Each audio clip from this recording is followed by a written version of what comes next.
শুভেচ্ছা। মাছরাঙা সাপ্তাহিক আলোচনা অনুষ্ঠান প্রাসঙ্গিকে আপনাদের স্বাগতম। সঙ্গে আছি আমি নুরুন নাহারউইলি। আমাদের দৈনন্দিন জীবনে সামাজিক ও রাজনৈতিক বাস্তবতায় যা কিছুই প্রাসঙ্গিক তা নিয়ে আমরা আলোচনা করি আমাদের অনুষ্ঠানে। আজ মহান 21শে ফেব্রুয়ারি, তাই আমাদের ভাষা শহীদদের প্রতি শ্রদ্ধা জানিয়ে শুরু করছি আজকের প্রাসঙ্গিক। আজ আমাদের সাথে অতিথি হিসেবে আছেন কূটনীতিক ও যুক্তরাষ্ট্রে নিযুক্ত বাংলাদেশের সাবেক রাষ্ট্রদূত এম হুমায়ুন কবির। তিনি বর্তমানে বেসরকারি গবেষণা প্রতিষ্ঠান বাংলাদেশ এন্টারপ্রাইজ ইনস্টিটিউটের সভাপতির দায়িত্ব পালন করছেন। কেমন আছেন আপনি? স্বাগতম আমাদের অনুষ্ঠানে। ধন্যবাদ আপনাকে। আজকে আপনি যেমনটা উল্লেখ করছিলেন যে আজকে আন্তর্জাতিক মাতৃভাষা দিবস এবং শহীদ দিবস, এবং এটা যারা 52 ভাষা আন্দোলনে শহীদ হয়েছিলেন তাদের প্রতি শ্রদ্ধা জানাচ্ছি, এবং সেই সাথে সাথে যারা এই ভাষার জন্য পৃথিবীর বিভিন্ন জায়গায় কাজ করছে তাদের সকলের জন্যও শুভেচ্ছা জানাচ্ছি। আজকের দিনটা খুবই গুরুত্বপূর্ণ আমাদের জন্য, আমাদের ইতিহাসের জন্য খুবই গুরুত্বপূর্ণ দিন। এবং আমরা আসলে একটু আলোচনা করতে চাই, গত সপ্তাহে আমাদের ইতিহাসের আরো একটা গুরুত্বপূর্ণ অধ্যায় ঘটে গেছে। ত্রয়োদশ জাতীয় সংসদ নির্বাচন হয়েছে। আমাদের নির্বাচনটা আসলে কেমন ছিল?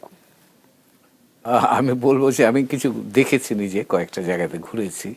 সবচেয়ে যেটা ছিল যে ভয়মুক্তভাবে মানুষ ভোট দিতে পেরেছে। অনেকদিন ধরে মানুষ কিন্তু এটা প্রত্যাশা করছিল, এবং যেহেতু মানুষ ভয়মুক্ত পরিবেশে ভোট দিয়েছে, নির্বাচনটা শান্তিপূর্ণ হয়েছে। তো কাজেই মানুষের ভোট দেয়া শান্তিপূর্ণ পরিবেশে ভয়মুক্তভাবে এবং তাদের স্বাধীনভাবে তাদের ভোট প্রয়োগ করা, এটা খুব গুরুত্বপূর্ণ বিষয় ছিল আমার কাছে। যেটা মনে, আমি রাষ্ট্রবিজ্ঞানের ছাত্র, তো সেই হিসাবে আমি একটু ভিন্নভাবে দেখবার চেষ্টা করেছি। সেটা হচ্ছে যে গত 3টা নির্বাচনে তো বিভিন্ন রাজনৈতিক দল অংশগ্রহণ করেছিল, এবং স্বাভাবিকভাবে নির্বাচন হলে রাজনৈতিক দলগুলোই অংশগ্রহণ করে। জনগণ তাদের মতামত দিয়ে কোনো না কোনো রাজনৈতিক দলকে তারা তাদের হয়ে শাসন ক্ষমতায় যাওয়ার জন্য দায়িত্বটা দেয়। মাঝখানে কিন্তু আমরা একটা বিপদে ছিলাম, যেখানে রাজনৈতিক দলগুলো অংশগ্রহণ করেছে কিন্তু জনগণের বা ভোটারদের অংশগ্রহণ করার সুযোগটা ছিল না। তো আমি এটাকে এইভাবে বলি, এবারের নির্বাচনটাকে, এই যে এখানে ভোটারদের অংশগ্রহণে বা ভোটারদের নির্বাচন ছিল। এটা রাজনৈতিক দলগুলোও ছিল, কিন্তু অধিকতর গুরুত্বপূর্ণ অংশীদার এখানে ছিলেন ভোটাররা, এবং তারা স্বইচ্ছায় নিজের মতো করে নির্ভয়ে ভোটটা দিতে পেরেছেন। এবং এটা বাংলাদেশের একটা টেকসই গণতান্ত্রিক উত্তরণের পথে প্রাথমিক পদক্ষেপ হিসেবে আমরা দেখতে পারি। তার কারণ কেন প্রাথমিক বলছি, বাংলাদেশ কিন্তু অনেকগুলো পরিবর্তন এখন হচ্ছে একই সময়তে। যেমন আমরা জুলাই আগস্টের আন্দোলনে যেটা দেখলাম, একটা তরুণ প্রজন্মের উত্থান হচ্ছে বাংলাদেশে। তরুণ প্রজন্ম কিন্তু অত্যন্ত যে কোনো সমাজের জন্যই সমাজের ইঞ্জিনের মতো কাজ করে। কাজে তারা যা ভাবে, তারা যেভাবে পৃথিবীটাকে বা জীবনকে দেখতে চায়, একটা দেশের জন্য কিন্তু এই তাদের ধারণাটাই একটা সমাজকে তৈরি করে। তো কাজে এইবারে যেটা আমরা দেখলাম, একটা তরুণ প্রজন্মের উত্থান দেখছি, এবং সেই তরুণ প্রজন্ম কিন্তু এইবার নির্বাচনেও গুরুত্বপূর্ণ ভূমিকা পালন করেছে। পাশাপাশি যেটা হয়েছে, আরও একটা জিনিস ভেতর থেকে কাজ করছে, সেটা হচ্ছে রাজনীতির গুণগত পরিবর্তনের একটা ইঙ্গিতও কিন্তু পাওয়া যাচ্ছে। কেন বললাম কথাটা? সাধারণ মানুষ কিন্তু পুরনো রাজনীতিতে ফেরত যেতে চাচ্ছে না, এবং এই নির্বাচনের মধ্য দিয়ে কিন্তু তার একটা প্রতিফলন আমরা দেখলাম। তার অর্থ হচ্ছে যে জনগণ রাজনীতির কাছ থেকে আগের চাইতে ভিন্ন, অর্থাৎ তাদের প্রতি দায়বদ্ধ এবং তাদের প্রত্যাশার সাথে সঙ্গতি রেখেই রাজনীতিটা হোক, সেটাই মানুষ প্রত্যাশা করছে এখন। তো তার অর্থ হচ্ছে যে একটা রাজনীতি গুণগতভাবে ভিন্ন রাজনীতির প্রত্যাশা মানুষ করছে, একটা ভিন্ন সংস্কৃতির কথা চিন্তা করছে। আর আরও একটা জিনিস যেটা বৈষম্য বিরোধী আন্দোলনের সময়তে খুব বেশি প্রকট বা প্রকাশ্যে এসছে, সেটা হচ্ছে সমাজে বৈষম্য বৃদ্ধি পাচ্ছে। অর্থনৈতিকভাবে কিন্তু আমরা অর্থনৈতিক মোটা দাগে উন্নতি দেখছি আমরা, কিন্তু ব্যক্তিগত জীবনে বা সামাজিক জীবনে যদি আপনি দেখেন, সমাজ বিভক্ত হয়ে যাচ্ছে। বাংলাদেশের মুক্তিযুদ্ধ, 71 মুক্তিযুদ্ধ, কিন্তু আমরা এই বৈষম্যের বিরুদ্ধে কিন্তু মুক্তিযুদ্ধ করেছিলাম। কয়েকটা জিনিসের মধ্যে এটাও গুরুত্বপূর্ণ ছিল। 54 বছর পরে এসে কিন্তু একই কথা আমাদের শুনতে হচ্ছে। তার অর্থ হচ্ছে যেভাবে অর্থনীতি এতদিন ধরে সাজানো হয়েছে, সেই অর্থনীতিটা যে সাধারণ মানুষের সকলের অংশগ্রহণের সুযোগ রাখছে না, সেটাও প্রমাণিত হয়েছে। কাজেই মানুষ এখন কিন্তু চাচ্ছে যে নতুন যে অর্থনীতিটা হবে সেটা যেন বৈষম্য মুক্ত হয়। তো কাজেই আমি 3টা জিনিস একেবারে কাছাকাছি দেখছি। একটা হচ্ছে একটা টেকসই গণতান্ত্রিক উত্তরণে জনগণের সম্মতি নিয়ে সে উত্তরণটা ঘটুক, সেটা মানুষ চায়।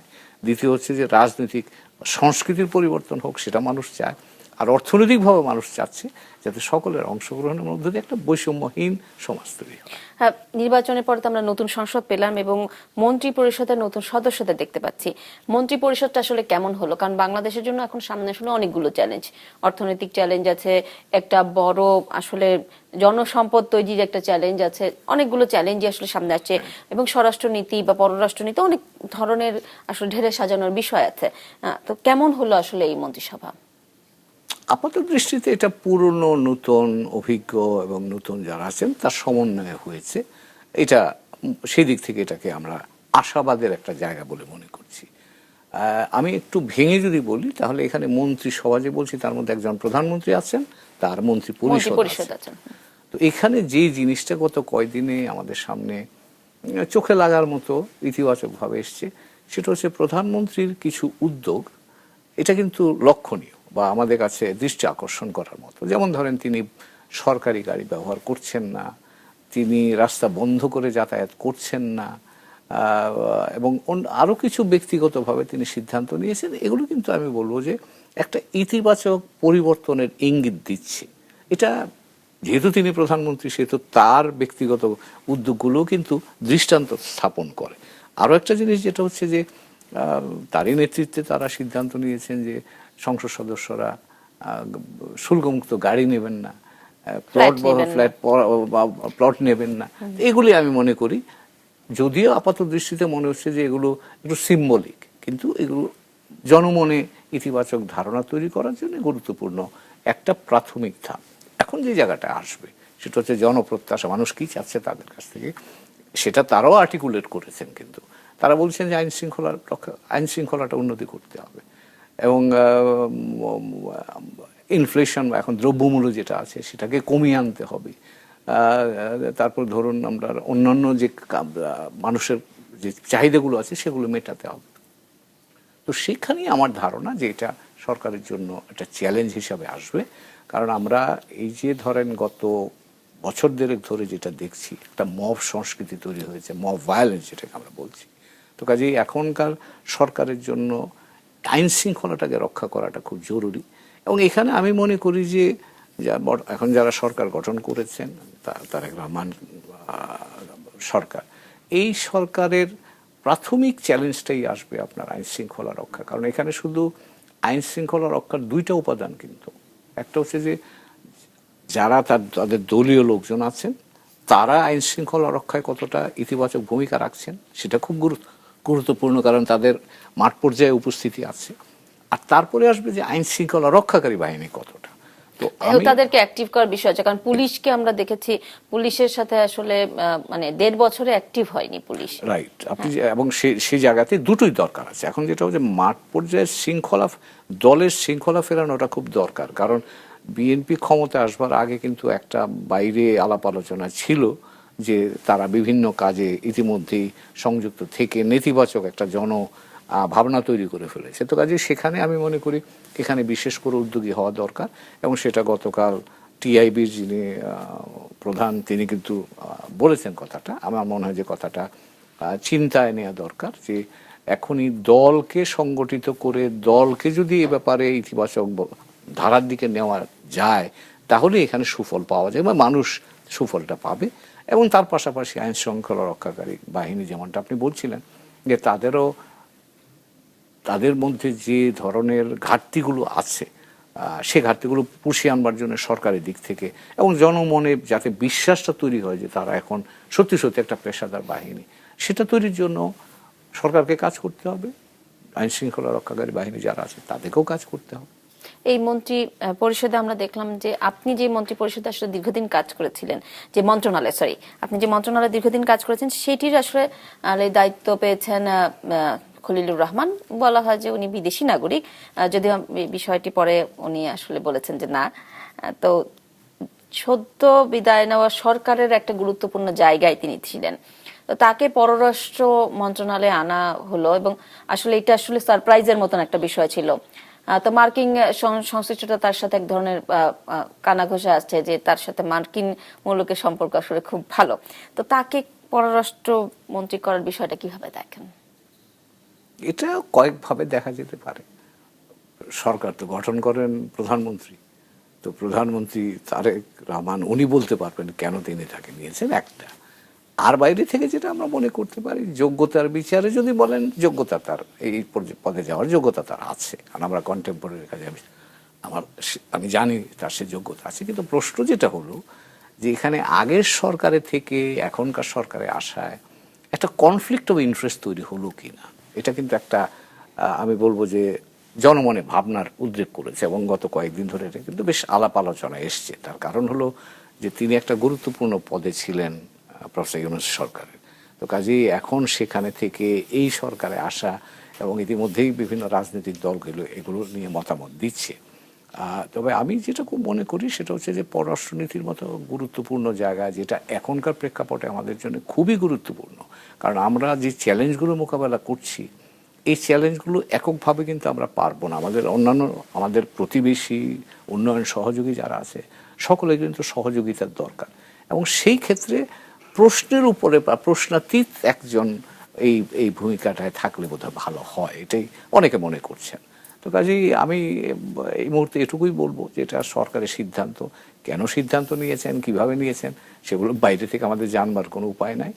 যোগ্যতার বিচারে যোগ্য মানুষ, এটা অস্বীকার করব না, কিন্তু কনফ্লিক্ট অফ ইন্টারেস্টের বিষয়গুলো আলাপ আলোচনা হচ্ছে, সেটা মানে বিএনপিতে তো আরো অনেক রাজনীতিবিদও ছিলেন। আমরা দেখেছি ডক্টর মঈন খান, উনি আসলে পররাষ্ট্র নীতি এবং পররাষ্ট্র বিষয়ে অনেক বেশি অ্যাক্টিভ ছিলেন। আমির কাসেম মোহাম্মদ সিরাজুল, তাদেরকে বাদ দিয়ে খলিলুর রহমানকে নেওয়ার পিছনে অন্য কোনো কারণ আছে কিনা এটা তো আমি জানি না, মনে হয় কিনা আমি বলতে পারি না। না, নিশ্চয়ই কিছু একটা আছে, কারণ এখানে ধরেন যেটা বললাম কনফ্লিক্ট অফ ইন্টারেস্টের যে বিষয়টা, এটা যে আছে এটা তো খুব স্বাভাবিকভাবেই সব জানবার কথা, এটা তো অজানা কিছু না।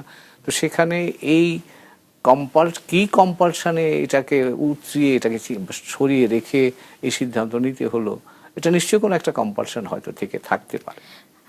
তত্ত্বাবধায়ক সরকারের সময় তো আপনি রাষ্ট্রদূত ছিলেন মার্কিন যুক্তরাষ্ট্রে, তো অন্তর্বর্তীকালীন সরকারের আমরা দেখলাম যে তাদের সাথে আসলে অনেকগুলো চুক্তির কথা মাঝখানে হচ্ছিল, কয়েকটা চুক্তি হয়েছে, এবং শেষ সময় এসে ট্যারিফ নিয়ে একটা বড় চুক্তি হয়েছে, এবং আরো বেশ কয়েকটা চুক্তি হয়েছে। তো এই ধরনের চুক্তির বিষয়টা তাদের মতন আসলে তারা তো আসলে অস্থায়ী একটা সরকারই ছিল, নির্বাচিত ছিল না, তো তারা কি এ ধরনের চুক্তি আসলে করতে পারে কিনা, বা তাদের এখতিয়ারের মধ্যে চুক্তিগুলো আসলে করার এখতিয়ার ছিল কিনা?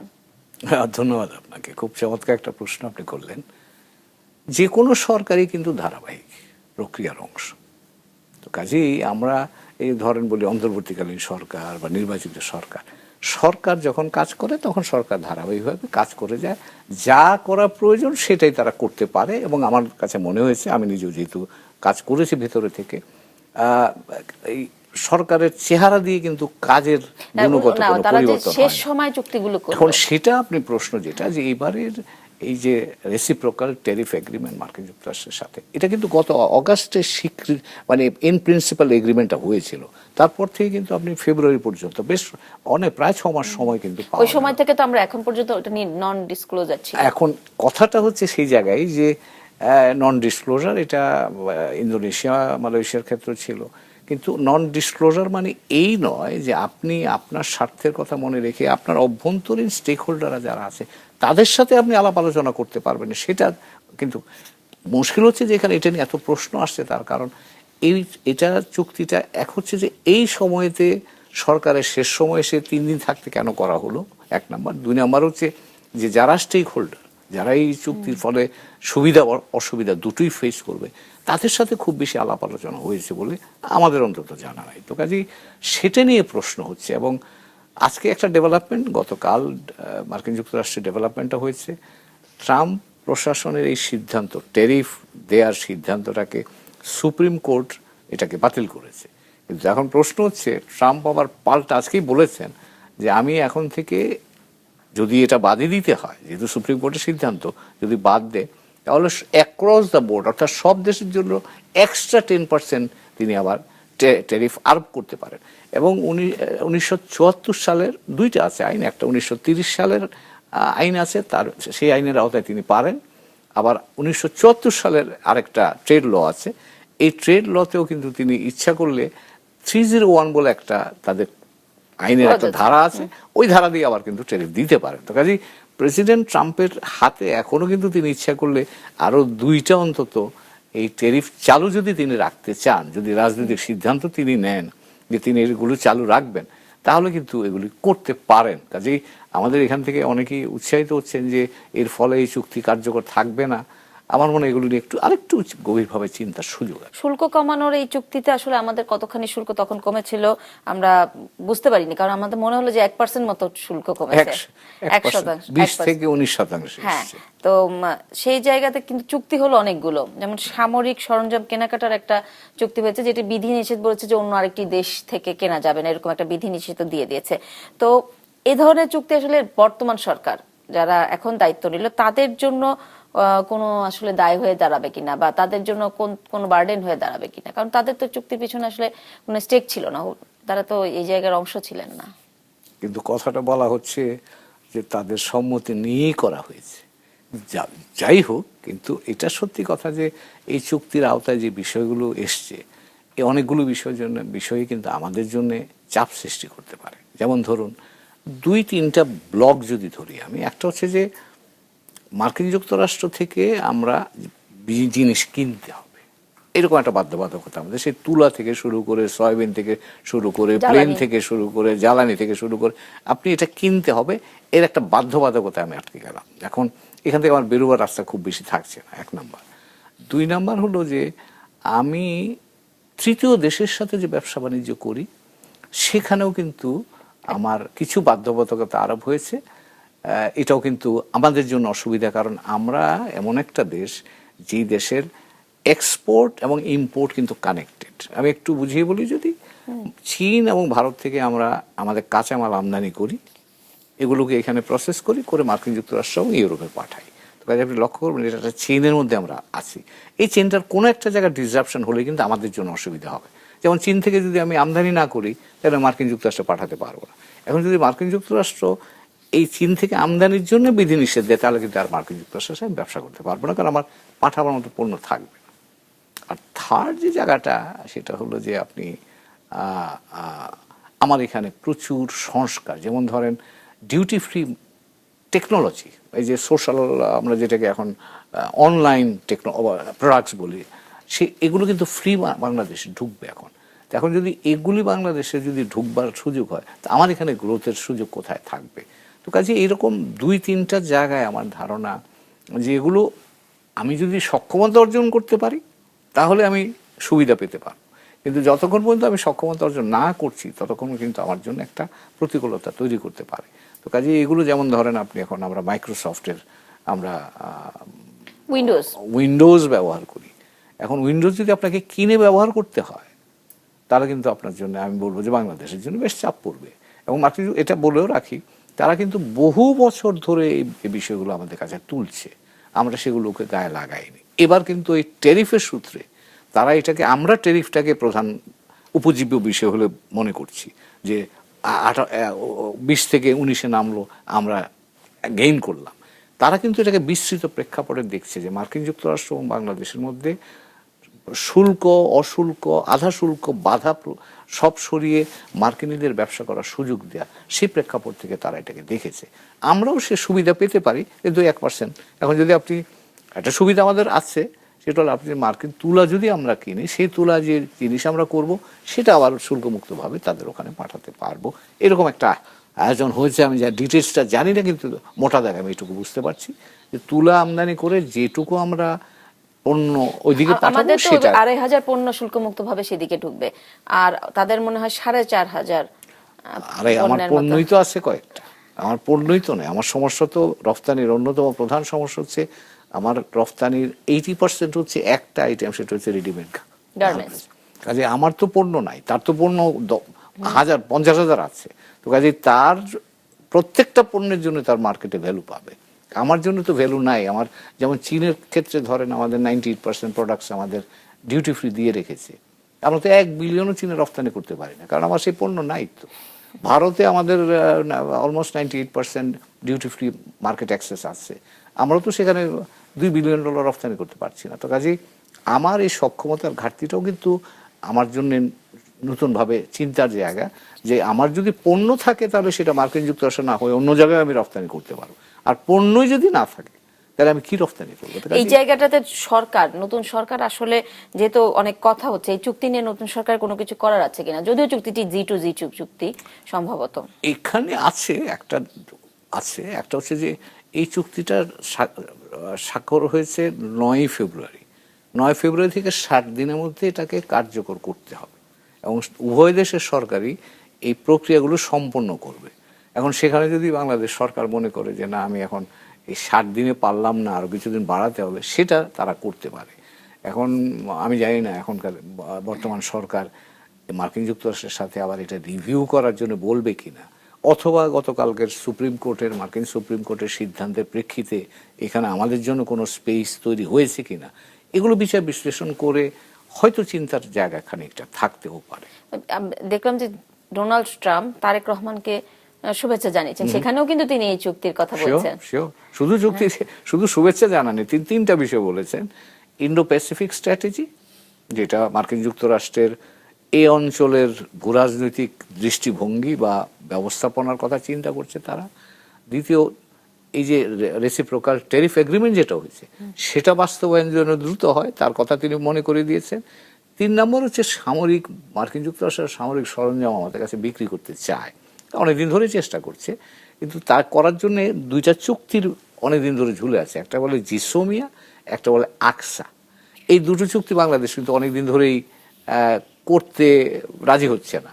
তিনি মনে করিয়ে দিয়েছেন কিন্তু যে এইগুলো তোমরা একটু করে ফেললে ভালো হয়। তার অর্থ হচ্ছে তারা তাদের স্বার্থের কথাটা মনে রেখে অভিনন্দন জানিয়ে আমাদের মনে করিয়ে দিয়েছে যে এগুলো কিন্তু আমাদের মনে আছে, তোমরা একটু মনে রাখবো। মার্কিন যুক্তরাষ্ট্র নিয়ে অনেক কথা হলো, আমরা একটু প্রতিবেশী দেশের দিকে যেতে চাই। ভারতের সাথে সম্পর্ক, জুলাই 5 আগস্টের পরে আমরা দেখলাম আওয়ামী লীগের সাথে ভারতের এক ধরনের সম্পর্ক ছিল, সেটা আমরা দেখেছি, সেটা নিয়ে অনেক কথা হচ্ছে। তো 5 আগস্টের পরে আসলে বাংলাদেশের সাথে ভারতের সম্পর্কে বেশ অবনতি হচ্ছে। তো নতুন সরকার গঠন হলে স্বাভাবিকভাবে মনে হচ্ছে কিনা যে ভারতের সাথে সম্পর্ক আবার স্বাভাবিকের দিকে হাঁটবে, বা কিরকম হতে পারে? মোটা দাগে আমি বলবো যে একটুখানি মনে হয় যে শীতলতা থেকে উষ্ণতার দিকে যাচ্ছে মোটা দাগে, কিন্তু এখানে অনেকগুলো বিষয় আছে। কিন্তু বিএনপি তার ম্যানিফেস্টোতে বলেছে, প্রধানমন্ত্রী তারেক রহমান উনি প্রেস কনফারেন্সে বলেছেন যে বাংলাদেশ ফার্স্ট, অর্থাৎ বাংলাদেশকে কেন্দ্র করেই আমরা আমাদের পররাষ্ট্র নীতির নীতিগত অবস্থানটা আমরা নেব। দ্বিতীয় যে জায়গাটা আছে, বাণিজ্য মন্ত্রী মহোদয় আমির খসরু মাহমুদ চৌধুরী বলেছেন যে আমরা কোনো একক দেশেরকে প্রাধান্য দেব না। তার অর্থ হচ্ছে যে আমি সকলকে সমানভাবেই দেখব। তো কাজে এগুলো যদি আমরা দেখি তাহলে ভারতের সাথে সম্পর্ক একটু পুনর্বিন্যস্ত হবে, কারণ তাদের যে নীতিগত অবস্থানটা সেটা আগের ভারতকেন্দ্রিক নীতি থেকে বেরিয়ে এসে এখন তারা সকলের সাথেই একই ধরনের সম্পর্ক রাখবার ইঙ্গিত দিচ্ছেন। আর এই দিক থেকে ভারতের প্রধানমন্ত্রী, আমাদের নতুন সরকার গঠিত হওয়ার পরে কিন্তু প্রধানমন্ত্রীকে অভিনন্দন জানিয়েছেন, তার দলকে অভিনন্দন জানিয়েছেন, বাংলাদেশের জনগণকে অভিনন্দন জানিয়েছেন, প্রধানমন্ত্রী এবং তার পরিবারকে ভারত সফরের জন্য আমন্ত্রণ করেছেন। এগুলো ইঙ্গিত। এবং গতকাল যেটা দেখলাম যে বাংলাদেশ একটা নীতিগত সিদ্ধান্ত নিয়েছে যে ভারতীয়দের ভিসা দেওয়ার ক্ষেত্রে আমরা যে কড়াকড়িটা করছিলাম সেটা উঠিয়ে নেওয়া হবে। তার অর্থ হচ্ছে ভারত যদি এখন বাংলাদেশে আবার ভিসা দেওয়া শুরু করে তাহলে সম্পর্কটা স্বাভাবিক হওয়ার দিকে যাওয়ার একটা কংক্রিট স্টেপ হিসাবে আমি দেখব, এবং নিশ্চিতভাবে সেটা ইতিবাচক বলেই মনে করা যায়। বিএনপির একটা ভারত বিরোধিতা এক ধরনের রাজনীতি ছিল একটা সময়, তো সামনের দিনও বিএনপি আসলে এটা মানে কন্টিনিউ করবে কিনা, মানে তার পররাষ্ট্র নীতিতে কি মনে হয় যে সে ওইদিকে অটুট থাকবে? এবারের নির্বাচনকালীন সময়তে কিন্তু ভারত বিরোধিতা খুব আলোচনায় ছিল না কিন্তু। তো তার অর্থ হচ্ছে যে বর্তমান বাস্তবতায়, কারণ আগের বিএনপি যখন ছিল সেটা 20 বছর আগের কথা, এখন তো বাস্তবতা পরিবর্তন হয়েছে। আমার ধারণা এখন সেটা হয়তো ভারত বিরোধিতা না বলে আমি বলবো ভারতের সাথে একটা মর্যাদা সম্পন্ন এবং সমতার ভিত্তিতে সম্পর্কের কথা যেটা আমরা বলি সেটাই তারা বজায় রাখবে। তো কাজেই আমি মনে করছি যে সেটা আগের লেন্সে হয়তো বর্তমান বিএনপি সরকারকে দেখবার প্রয়োজন নাই। আওয়ামী লীগের যে ভূমিকা ছিল 5 আগস্টে, সেটির জন্য তো তাদের দল হিসেবেও বিচার হচ্ছে এবং অনেক ব্যক্তির বিচার হচ্ছে। শেখ হাসিনা, সাবেক প্রধানমন্ত্রী শেখ হাসিনার একটি মামলায় রায় ফাঁসির আদেশ হয়েছে, তো তিনি আছেন ভারতে। তো এটি নিয়েও সামনের দিনে সম্পর্কের কোনো টানাপোড়েনের সুযোগ আছে কিনা, তাকে ফেরত নিয়ে আসা বা তার বিষয় নিয়ে? এটা একটা টকিং পয়েন্ট থাকবে আমার ধারণা। বাংলাদেশের দিক থেকে তো সেটা বলেছে প্রধানমন্ত্রী তারেক রহমান সাহেব বলেছেন যে আমরা চাই তিনি তাকে নিয়ে আসি এখানে, কিন্তু সেটা আইনি প্রক্রিয়ার মধ্য দিয়ে হতে হবে। তো আমার ধারণা সেই জায়গায় ভারতের সাথে এটা নিয়ে আলাপ আলোচনা হবে। আমাদের যে দাবি আছে সেই দাবিটা হয়তো পুনরুল্লেখ করা হবে। ইতিমধ্যেই কিন্তু অন্তর্বর্তীকালীন সরকারের সময়ই তাকে ফেরত দেওয়ার জন্য আনুষ্ঠানিক অনুরোধ জানানো হয়েছে, হয়তো সেটাই আবার পুনর্ব্যক্ত হবে। কিন্তু যদি আইনি প্রক্রিয়ার মধ্য দিয়ে আনা সম্ভব হয় তাহলে সরকার হয়তো চেষ্টা করবে। বাট এটা ভারত বাংলাদেশ ক্ষেত্রে বড় প্রতিবন্ধকতা হবে না বলেই মির্জা ফখরুল ইসলাম আলমগীর, যিনি পার্টির সাধারণ সেক্রেটারি জেনারেল মহাসচিব, তিনি কিন্তু বলেছেন যে এটা একটা বিষয়, এটা সব বিষয় নয়। তো কাজে এটা বিষয় হিসেবে থাকবে, কিন্তু আমার ধারণা ভারত বাংলাদেশ সম্পর্কের ক্ষেত্রে এটা খুব প্রতিবন্ধকতা হিসেবে হয়তো কাজ নাও করতে পারে। আমরা দেখলাম যে 5 আগস্টের পরে পাকিস্তানের সাথে বাংলাদেশের সম্পর্কে বেশ পরিবর্তন হয়েছে, যে ভারতের সাথে সম্পর্ক মেরামত করা না গেলেও পাকিস্তানের সাথে আমাদের সম্পর্ক বেশ ভালোর পথে হেঁটেছে। তো এই বিষয়টি কি সামনের দিনে এরকমই থাকবে, নাকি ভারতের সাথে সম্পর্ক ভালো করতে গেলে আবার পাকিস্তানের সাথে সম্পর্ক খারাপ হয়ে যাবে, কিরকম হতে পারে? দুইটা ভাগে জবাবটা দিই আপনাকে। প্রথম হচ্ছে যে পাকিস্তানের সাথে কিন্তু গত 15 বছরে শেখ হাসিনার আমলে সম্পর্ক স্বাভাবিক ছিল না। এখন অন্তর্বর্তীকালীন সরকার আসবার পরে সম্পর্কটা একটা স্বাভাবিক জায়গায় আনার চেষ্টা করা হচ্ছে। এখন আমার ধারণা বর্তমান সরকারও সেই স্বাভাবিক সম্পর্ক বজায় রাখবে, যেখানে আমাদের ধরেন অনেক ক্ষেত্রে কমপ্লিমেন্টারিটি আছে। আমরা কাজ করতে পারি, ব্যবসা বাণিজ্যের ক্ষেত্রে করতে পারি, শিক্ষার ক্ষেত্রে করতে পারি, মানুষে যাতায়াত করতে পারি, কিছু কিছু সামরিক ক্ষেত্রেও সহযোগিতা হতে পারে। তো এই জায়গাগুলোতে সম্পর্ক স্বাভাবিক জায়গায় থাকবে। এখন যে প্রশ্ন শেষের অংশ যেটা বললেন যে এটা দিয়ে ভারতের সাথে আমাদের সম্পর্ক খারাপ হয়ে যাবে কিনা, আমি মনে করছি না। তার কারণ হলো যে ভারত এবং পাকিস্তানের সম্পর্কটাকে আমরা প্যারালালি সেপারেট ট্র্যাকে আমাদের রাখতে হবে। পাকিস্তানের সাথে বাংলাদেশ সম্পর্ক, ভারত বাংলাদেশ সম্পর্ক আলাদা, এবং দুইটা যাতে কখনোই মানে দ্বিপাক্ষিক সম্পর্ক যেন ত্রিপাক্ষিক বা তৃতীয় পক্ষের উপর কোনো বিরূপ প্রভাব বিস্তার না করে, সে ব্যাপারে আমাদের সচেতন থাকতে হবে। কারণ তাদের বৈরিতা আছে, আমরা তো জানি। তাদের বৈরিতাতে আমাদের ঢুকবার কোনো প্রয়োজন নাই। আমরা দ্বিপাক্ষিকভাবে উভয়ের সাথে সম্পর্ক রাখবো, এবং বাংলাদেশ যেন ব্যবহৃত না হয় তৃতীয় পক্ষের বিরুদ্ধে, সে ব্যাপারটা আমাদেরকে সতর্ক থাকতে হবে। ক্রিকেটের ক্ষেত্রে তো আমরা দেখলাম যে বাংলাদেশ আসলে বেশ মানে ভারতের সাথে যে ধরনের সমস্যা শেষের দিকে এসে, সরকার শেষের দিকে এসে তৈরি হয়েছে, সেটা সমাধানে আবার পাকিস্তান হয়ে যেতে হচ্ছে ক্রিকেটের সমস্যা সমাধানে। তো এই ধরনের সমস্যাগুলো সমাধানে আসলে পররাষ্ট্র নীতি কেমন হবে? ক্রিকেটের ক্ষেত্রে এটা খেলাধুলার বিষয়, হ্যাঁ, এটা নিয়ে সাম্প্রতিককালে একটু উত্তেজনা হয়েছে, বাট তা না হলে এটা নিয়ে খুব বেশি আলোচনা হয় না। আর ধরেন এখানে আমরা দুই দেশে খেলতে রাজি আছি, তারা তো আবার একে অপরের জায়গায় খেলতে চায় না। তো কাজেই ভারত যদি যে নিরাপত্তার আশঙ্কাটার জন্য আমাদের সাথে সমস্যাটা হলো, সেরকম আশঙ্কা যদি না থাকে, সম্পর্ক স্বাভাবিক থাকলে খেলাধুলার জায়গায় থাকবে, কূটনীতির জায়গায় থাকবে।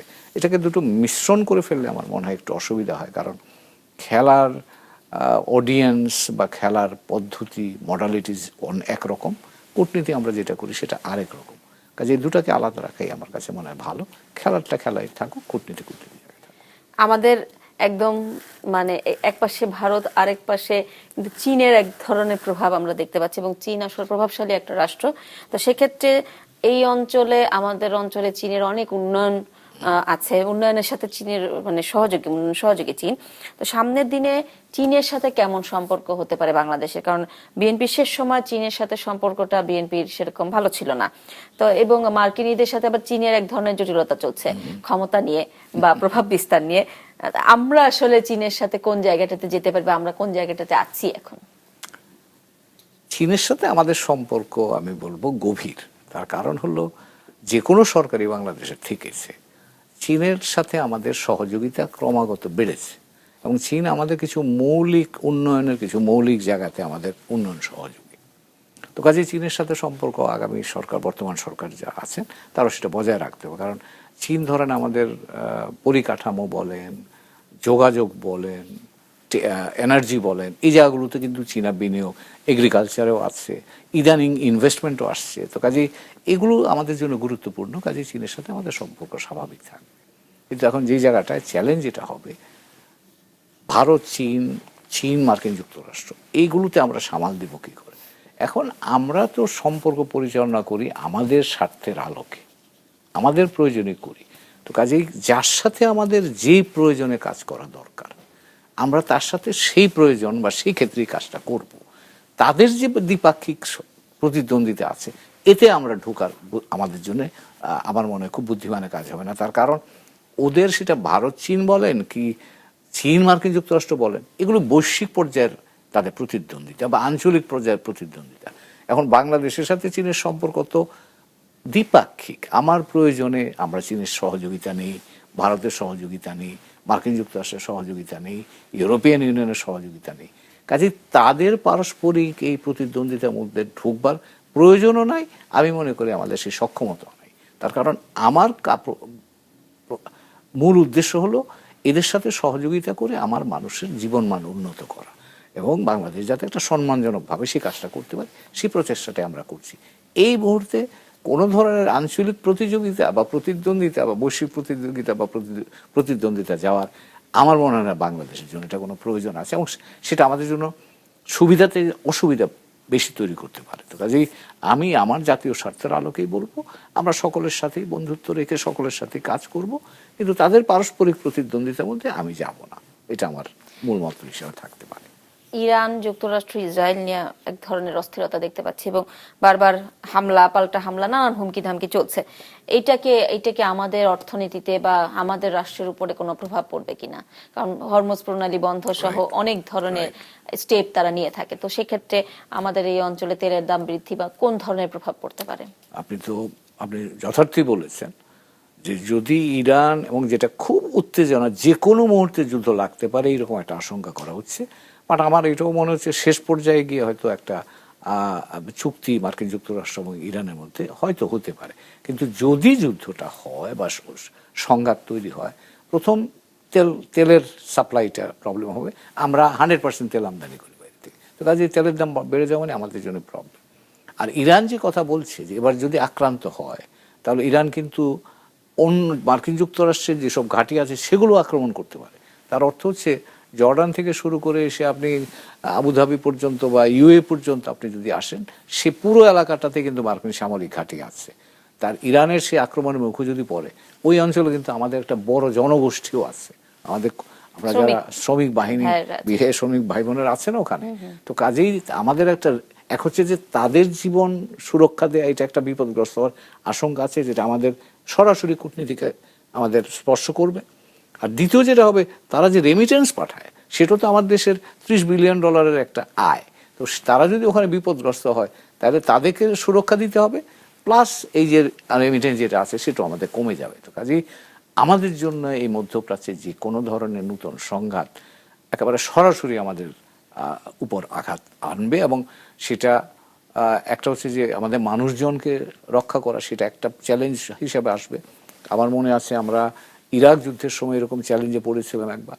তো কাজেই এখন এটারও একটা প্রস্তুতি আমাদের হয়তো দরকার হবে, যে যদি সেখানে এরকম হয় আমরা কি করব আমাদের মানুষগুলোকে নিয়ে, সেটা একটা বিষয়। আর দ্বিতীয় বিষয় যে আমাকে তৈরি থাকতে হবে মানসিকভাবে, যে রেমিটেন্স ওখান থেকে যে পরিমাণ রেমিটেন্স আমরা পাই সেটাও কিন্তু ক্ষতিগ্রস্ত হওয়ার একটা আশঙ্কা থাকবে। তো ওই অঞ্চলের যুদ্ধ ভৌগোলিকভাবে একটু দূরে হলেও একেবারে আমার ঘরের উপরে এসে পড়বে বলে আমার ধারণা। আমরা সেই বিষয়টা মাথায় রাখলে ভালো হবে। প্রাসঙ্গিকের একদম শেষ প্রান্তে চলে এসেছি। আমরা শেষ করতে চাই আমাদের একটা বড় ক্রাইসিস, যেটা আমরা অনেক দিন ধরে বয়ে নিয়ে বেড়াচ্ছি, রোহিঙ্গা ক্রাইসিস। তো রোহিঙ্গা প্রত্যাবর্ষণের বিষয়টি অনেকবার আলোচনা হয়েছে। 2024 সালে সাবেক প্রধানমন্ত্রী চীন সফরে শেষে এসে বলেছিলেন যে দুই দেশের একমত যে রোহিঙ্গা তারা ফেরত পাঠিয়েবেন, তাদের নিজের দেশে রোহিঙ্গারা তাদের মিয়ানমারে ফেরত যাবে। এবং তারপরে কিন্তু অন্তর্বর্তী সরকারও আসলে বলেছিলেন যে প্রত্যাবর্ষণ ছাড়া এই সমস্যার আর কোনো সমাধান নেই।